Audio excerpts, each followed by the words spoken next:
Britain की संसद में ग्रूमिंग गैंग्स के पुराने विवाद ने एक बार फिर से तूल पकड़ लिया है, क्योंकि ब्रिटेन सांसद रूपर्ट लोव ने संसद में झंझोर देने वाला भाषण दिया।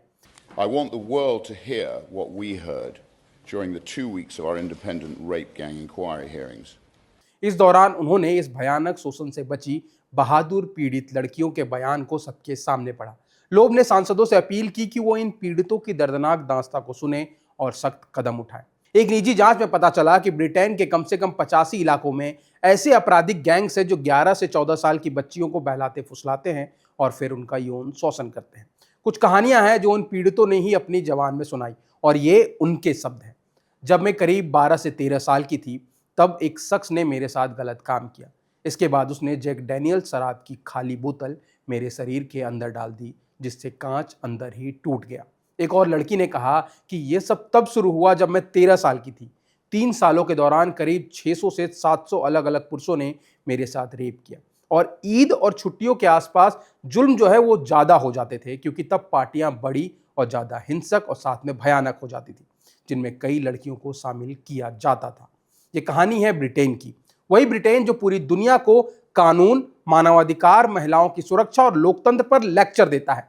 वही ब्रिटेन आज अपने ही घर के अंदर एक ऐसे काले सच से जूझ रहा है जिसने उसकी पुलिस, उसकी सरकार, उसके सिस्टम, उसके तथाकथित सभ्यता का नकाब उतार दिया है। क्योंकि पूरे यूके में ऐसे स्कैंडल चल रहे हैं जिसमें नाबालिग बच्चियों को प्यार, दोस्ती, गिफ्ट, शादी और भरोसे के नाम पर फंसाया जाता है, फिर उनका शोषण किया जाता है, जिसका नाम है ग्रूमिंग गैंग। जिसमें कथित तौर पर यह आरोप लगाया जाता है कि इसमें अधिकतर पाकिस्तानी लोग हैं जो इसको मजहब का नाम देते हैं। और मैं ऐसा इसीलिए कह रहा हूं क्योंकि एक पीड़िता ने बताया कि जब उसके साथ गलत काम हो रहा था तो वो लगातार कह रहे थे कि गोरी और ईसाई लड़कियों का कोई कैरेक्टर या वैल्यू नहीं होता है, जबकि मुस्लिम लड़कियों की गरिमा और ऊंचा स्थान होता है। और पता है ये तुलना क्यों होती है? क्योंकि वो इसको भी सही ठहरा सके। पर एक बात समझ नहीं आती, कौन सा मजहब, कौन सा धर्म एक बच्ची के साथ जबरदस्ती को सही कह सकता है, और कैसी मानसिकता है ये? और इस पूरे मामले का सबसे विवादित और सबसे दबाया गया पहलू यही है कि कई बड़े मामलों में आरोपी और दोषी पाकिस्तानी मूल के ब्रिटिश नागरिक निकले। ये बात अनकंफर्टेबल है लेकिन डॉक्यूमेंटेड है। रोदरहैम की रिपोर्ट में साफ कहा गया कि पाकिस्तानी हेरिटेज मेल अपराधियों पर कार्रवाई करने में प्रशासन विफल रहा, लेकिन ब्रिटेन का सिस्टम इस पर खुलकर बात करने से डरता है। क्यों? क्योंकि डर था कि कहीं उन्हें रेसिस्ट ना कहा दिया जाए। यानी बच्चियों की चीख से ज्यादा ताकतवर बन गया रेसिज्म का डर। न्याय से बड़ा बन गया पॉलिटिकल करेक्टनेस। यहां बात पूरे पाकिस्तानी समुदाय या पूरे मुस्लिम समुदाय को दोषी ठहराने की नहीं है। अपराधी अपराधी होता है, चाहे वो किसी भी धर्म, जाति या फिर देश से जुड़ा हो। लेकिन अगर किसी खास बैकग्राउंड के अपराधियों का पैटर्न कई मामलों में लगातार सामने आते हैं तो उस पैटर्न की जांच करना रेसिज्म नहीं है, पुलिसिंग है। तो अब सबसे इंपॉर्टेंट सवाल यह बन जाता है कि ब्रिटेन को यह बेसिक बात समझने में इतने साल क्यों लग गए? अगर किसी बच्ची का शोषण हुआ है तो पहले बच्चे की सुरक्षा होनी चाहिए, या अपराधी की आइडेंटिटी छिपाने की चिंता? रोदरहैम रिपोर्ट में सामने आया कि 1997 से 2013 के बीच रोदरहैम में ही करीब 1400 बच्चियों का शोषण हुआ।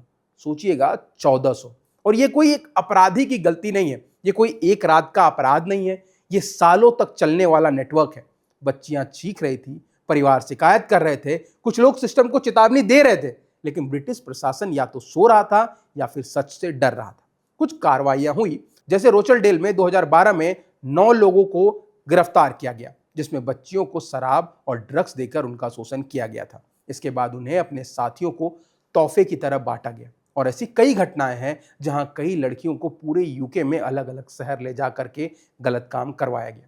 ब्रिटेन ने दुनिया को लिबरल वैल्यू का पाठ पढ़ाया है या फिर पढ़ाने का दिखावा किया है, लेकिन अपने घर में जब सवाल पाकिस्तानी ग्रूमिंग गैंग पर आया तब उसका लिबरलिज्म डर में बदल गया। पता है, एक महिला ने गवाही दी थी कि उसने अपनी आंखों से 15 से 20 लड़कियों को पिंजरे में बंद देखा था, और वहां उन महिलाओं को जानवर के साथ दरिंदगी करने पर मजबूर किया गया, और लोग मदद करने के बजाय हंसते हुए वीडियो बना रहे थे। और ये मुद्दा इसीलिए इतना जरूरी है क्योंकि यह अपराध बस उस अपराध तक नहीं है, क्योंकि ये कोई आम अपराध भरी नहीं है, क्योंकि यहां आरोपी उनकी नस्ल और धर्म का इस्तेमाल उनकी मानसिकता को तोड़ने के लिए करते थे। वो जब उनके साथ गलत काम करते थे तो कहते थे कि अब तुम्हारा भगवान कहाँ है? क्या तुम्हारे भगवान ने तुम्हें छोड़ दिया है?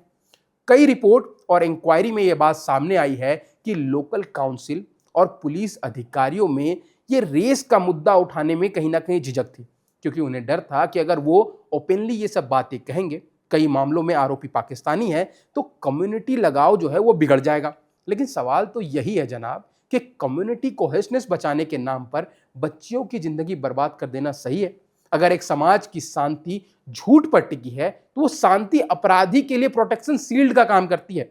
ब्रिटेन में मुस्लिम पॉपुलेशन पिछले दशकों में काफी तेजी से बढ़ी है।